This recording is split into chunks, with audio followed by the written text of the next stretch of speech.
si Amy at si Robin nga ba ang dapat mahiya or itong si Attorney Claire Castro na inuuto ng media?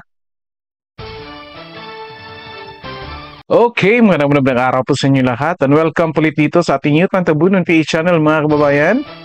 Nandito na po tayo para sa ating panibagong reaction video ngayon at ngayon po ay June 13, 2025 at araw ng Biyernes mga kababayan at malapit na pong magtapos ang araw ng Biyernes mga kababayan kasi malapit na pong mag 12 AM. Okay, ito anong pag-usapan natin ngayon mga kababayan? Ito, Attorney Claire Castro at Bayarang Media nagsabuatan. Natakot kay Amy at Robin? Yan yung katanungan natin mga kababayan. Okay, ulit na ito mga kababayan kasi kanina sa anong tawag nito? Press conference mga kababayan, matindi ang pahayag ni Attorney Claire Castro laban kay Senator Amy Marcos at kay Senator Robin Padilla. At ito pag-uusapan natin mga kababayan kasi of course, allowed naman tayo mga kababayan. Kaya nga, allowed naman tayo kung saan nating aspeto o perspektibo tignan yung nangyari sa Senate mga kababayan patungkol sa impeachment kay VP Sara Duterte. Okay? And unfortunately mga kababayan, well, of course, kilala naman natin itong si Attorney Claire Castro. Alam naman nating aso ito ng Malacanang.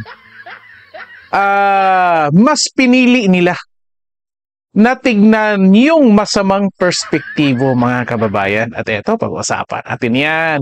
Okay, stay tuned kayo hanggang sa huli mga kababayan kasi papaliwanag natin dito mga kababayan kung bakit. Barahin natin itong si Attorney Claire Castro. Okay, mga kababayan, ito. By the way, bago natin i-play ito, paki-like po ang share ng videos natin at din paki-subscribe din po sa ating channel. Okay, sa lahat ng nakapag-subscribe na maraming salamat po sa lahat. Okay, palakpakan. Ito mga kababayan, itong party na ito kasi, well, gusto ko sanang ipakita sa inyo ito lahat pero anyway, pwede nyo naman i-search. Pero of course, alam naman natin kung anong laman ng mga press conference si Attorney Claire Castro mga kababayan. Araw-araw na lang yan. Alam nyo, again, alam natin kung anong mga sinasagot dyan, anong pinapag-usapan. Kahit hindi mo na pakinggan, kahit hindi ka na manood dyan, mga kababayan, alam mo na kung anong pinag-usapan sa kanilang araw-araw na pag-press conference. Kasi, ewan ko lang kung nahahalata nito ni Attorney Claire Castro mga kababayan na inuuto na siyang ng mga mainstream media. Hindi ko lang alam kung nagpapauto ito or talagang nagsasabuatan ito mga kababayan. Kasi kung titignan ninyo, alam naman, handang-handa siya mga kababayan sa kung anong mga tinatanong ng taga-media. May handa siyang script, may handa siyang statement, may mga kodigo siya. Well, again, at the same time, yung mga media, mga kababayan, nandyan naman yan sa Malacanang Palace. So, well, probably, nakasabuatan. Or, merong, ito yung tanong ko. So, paghandaan mo ito, parang wala, opinion lang natin yan. Kasi yan yung nakikita natin. Or, kung walang ganyanan, most likely, inuuto ito si Attorney Claire Castro mga kababayan. At hindi lang niya napapansin kasi baka gusto din niya kasi gusto niya bumanat sa mga Duterte mga kababayan. Yan lang yung anong tawag nito, goal yata niya mga kababayan. At eto, dito natin makikita mga kababayan na mukhang ang nagrekomenda nitong si Attorney Claire Castro at yung taong nagrekomenda din kay ng spokesperson sa House of Representatives, yung anak ni Abante mga kababayan, ay iisa lamang. Kasi pareho silang natitipuhang tao. Well, anyway, medyo mahaba na introduction natin mga kababayan. Ito, pakinggan muna natin itong parte na maiksi lang ito mga kababayan. Pag-usapan natin ng mabilisan. Yusek, magandang umaga po. Meron lang concerns coming from some members of the House of Representatives, particularly Representative Chua, na although nag-convene na yung impeachment court, merong ilang mga senator judges na lantaran na nagpapakita ng suporta sa defendant na si Vice President Sara Duterte, particularly Senators Amy Marcos and Robin Hood Padilla. What do you think of this? My opinion? Yes, ma'am. O diba, akala nyo mga kababayan, bago natin pakinggan yung sagot niya, ha? Kasi kung ikaw, nire-representa mo yung isang institusyon, most likely hindi ka magbibigay ng opinion mo. Kasi ang ini-expect ng tao ay yung opinion ng buong institusyon. Kasi nga, wala kayong disclaimer dyan na hindi nyo naman sinasabi na kung anong sasabihin ni Attorney Claire Castro, hindi yan refleksyon ng Pangulo. Siya nga yung siya nga yung humaharap sa media kasi siya yung nagre-representa sa Pangulo. So, ina-expect natin kung anong opinion niya, ganun din yung opinion ng Pangulo. Yan mga kababayan. Kaya ito, pakinggan natin. Sa batas naman po, sinasabi na kapag ka po kayo ay tumayong senator judges, dapat meron kayong neutrality. Dapat hindi bias. Sa ngayon po, harap-harapang ipinapakita ang biases. Sana po igalang nila ang taong bayan at magpakita naman ng konting kahihiyan. Dahil ang sinisilbihan nila ay ang taong bayan, hindi para sa isang tao lamang. Maraming salamat, Maricel. Follow-up question, Tuesday New, BZWB. Meron pa ba? Good morning, ma'am. Ma'am, napansin ko lang. Sige, pause muna natin dyan mga kababayan kasi iba na yung katanungan. Ano yung pinag-usapan? Ano yung tinanong dito ng media mga kababayan? I think hindi ko lang alam kung TV5 or News 5. I think the same lang sila mga kababayan. Well, anyway. Eto, pag-usapan natin mga kababayan. Anong sinasabi dito? Anong tinanong? Kasi daw nag-raise ang concern ito si Jewel Chua, mga kababayan, Congressman Jewel Chua, patungkol doon kay Senator Amy Marcos at Senator Robin. Well, include na natin si Bongo mga kababayan at si Senator De La Rosa. Sino pa bang pwede nating sabihin na natin yung apat. Kasi sinabi si Amy Marcos lang at si Robin. At tinanong, ano daw masasabi kasi nag-raise ng concern kasi halatang halata na bias. Okay? At eto mga kababayan, well, hindi natin dinideny yan. Alam naman natin, simulat sa poll, bago pa naging presidente si PBBM mga kababayan, magkaibigan na si Amy at si Sara. Diba? At magkakampi na si Bato de la Rosa, si Bongo, at ang tatay ni VP Sara. At kapartido nila si Robin Padilla. Kahit anong tawag nito?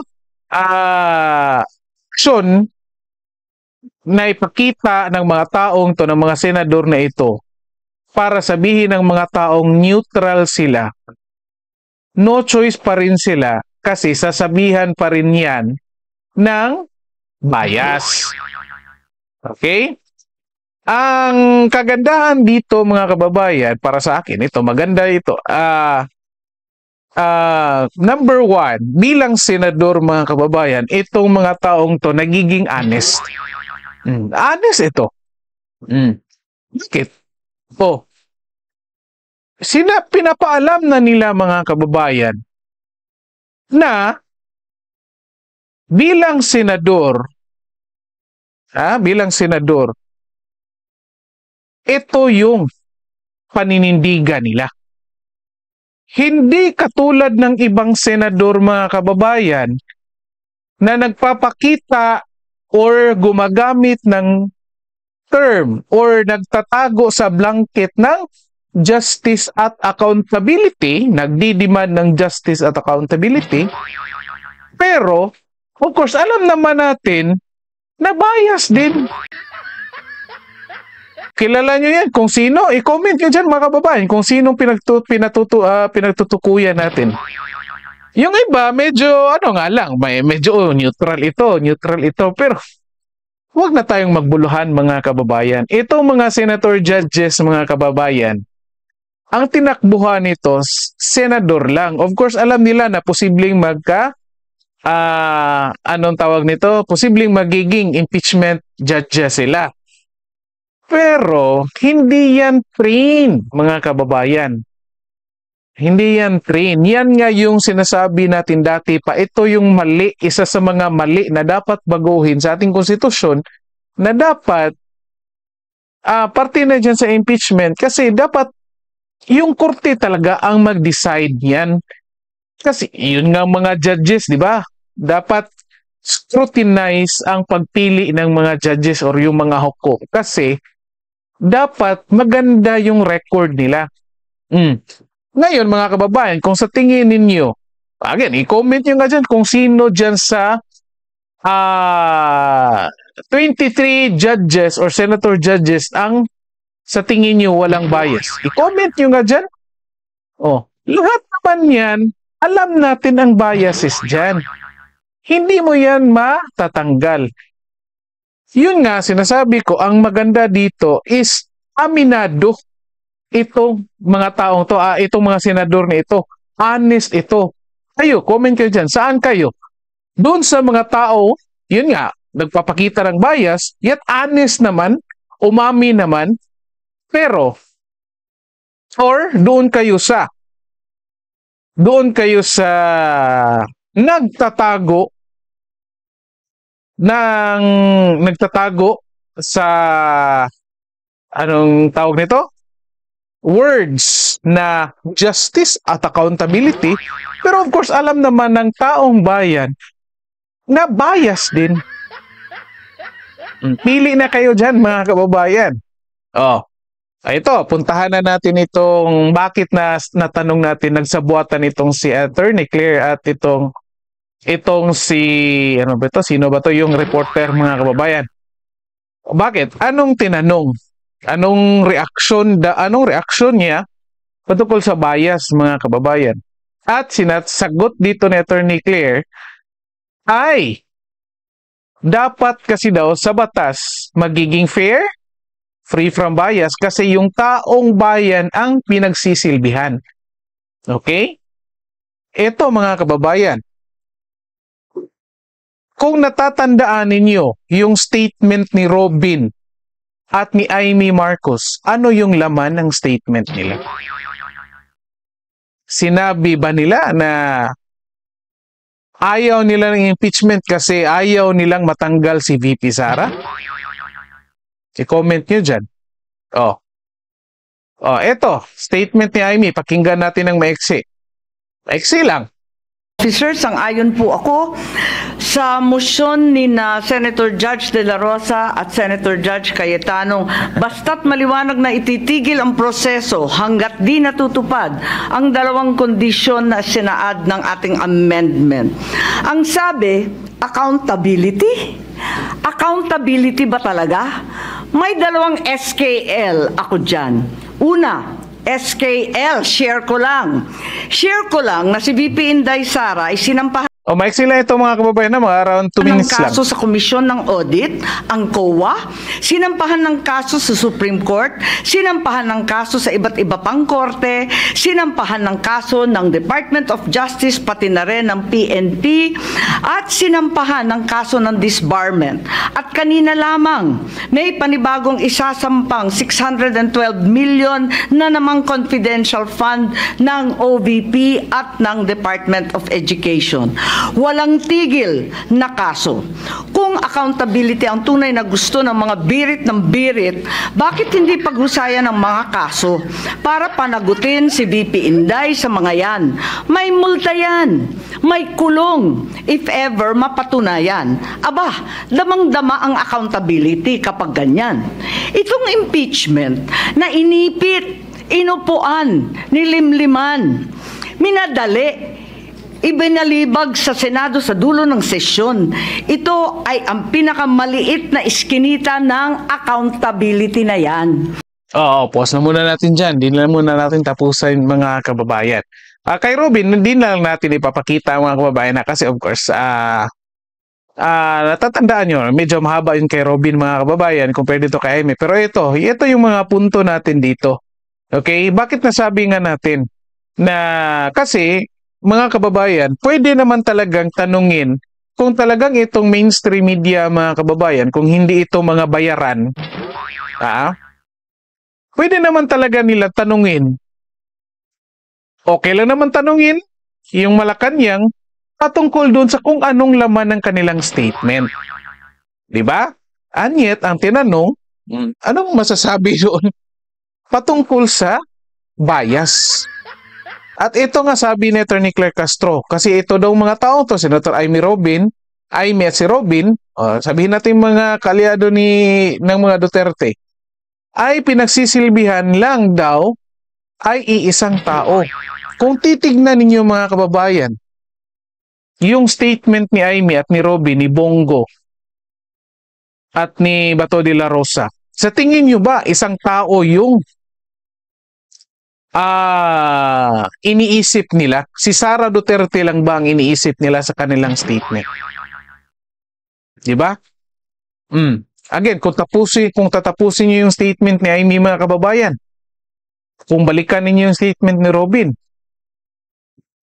ang daming nakabinbin na bills mga kababayan na makatutulong sana sa aspeto ng medisina, makatulong sana sa farmers at sa mga fishermen mga kababayan at ng ordinaryong manggagawa.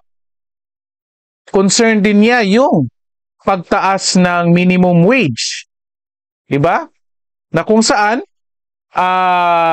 itong takambal ni Atty. Claire Castro na spokesperson ng House of Representatives, sinabihan yung Senate na pinatay daw nila. Di ba? Yung bill na yon. Di namatay kasi gustong unahin yung impeachment. Ito, punto ni Amy mga kababayan. Kung talagang gusto ninyo ng accountability at justice, edi paghusayan ninyo yung pina-file na kaso laban kay VP Sara. Hindi naman immune. Wala namang immunity si Vice President Sara Duterte. And yet, ito si Atty. Claire Castro, ang pahayag walang iba kundi kasi daw itong mga senador na ito ay walang ibang pinagsilbihan. Dapat daw mahiya. Sa tingin niyo ba? Tingnan, balikan ninyo again. Evaluate niyo yung statement ni Amy mga kababayan. Ako nga, again, honestly, hindi ko binoto si Amy ha. Again, kasi Marcos pa rin yan. Hindi ko binoto. Yet, nung napakinggan ko si Amy nung huli mga kababayan, yung statement niya, ganun din yung nasa isip ko. Kasi wala namang immunity talaga. Kung talagang gusto yun ng accountability, yun tama yun. The perfect venue ay yung pag-file ng kaso at paghusaya ninyo. Di ba? Ito mga kababayan, hindi nga ba dapat ang mahiya dito ay itong si Atty. Claire Castro at ang Malacanang? Bakit? Bakit dapat mahiya si Atty. Claire Castro mga kababayan? Ito, number one, hindi niya napansin, inuuto na siya. Abogado pa naman siya. Inuuto na siya ng mga media. Bakit? Bakit natin nasabi? Kasi ikaw, spokesperson ka ng Malacanang, ng presidente. Ano dapat ang binabalita mo sa media para mabalita ng media doon sa mga tao? Hindi yung mga ginagawa ng Malacanang. Ginagawa ng amo mo. Pero ngayon, tignan ninyo sa YouTube, tignan ninyo sa TV, anong mga binabalita? Yung sagot ni Atty. Claire Castro doon sa mga tanong patungkol kay either kay PRRD at ng ICC at kung ano yung comment niya sa mga statements ni Vice President Sara Duterte. So paano mo ngayon may paliwanag yung trabaho na ginagawa ng amo mo kung meron man talaga? O baka nga wala talaga. Kaya wala kang maibigay na impormasyon. Posible din yan, mga kababayan. Posible din yan. Baka wala ka, di ba? Kaya nga sabi ko, instead na sabihin na, well, again, si Amy at si Robin nga ba ang dapat mahiya?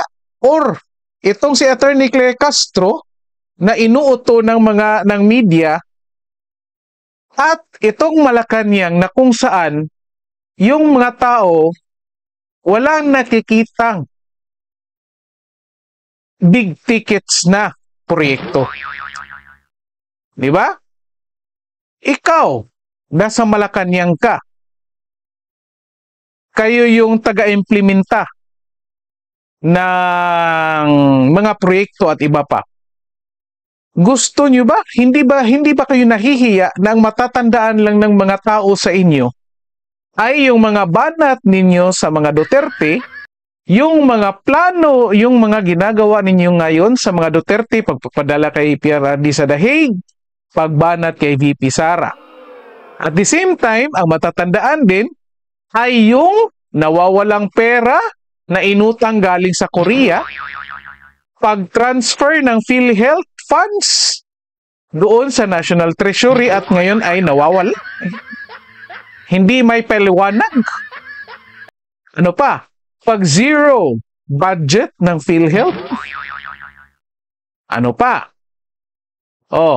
Yung mga issues sa 2025 budget, yung mga blanco, yung mga budget insertions ng mga congressman, yung AKAP, proud kayo niyan. Mag-comment kayo mga kababayan, kayo. Kung nakikita or napanood niyo itong video na ito, kung kayo si Claire Castro, mapaproud kayo kung yan yung matatandaan ng mga tao na nagawa ninyo sa buong 6 na taon? Well, anyway, 3 years pa naman. Meron pang natitirang 3 years. Pero again, pag-isipan ninyo. Well, anyway, dito na lang po muna tayo mga kababayan. Paki-like po and share ng videos natin. And then paki-subscribe na rin po sa ating channel.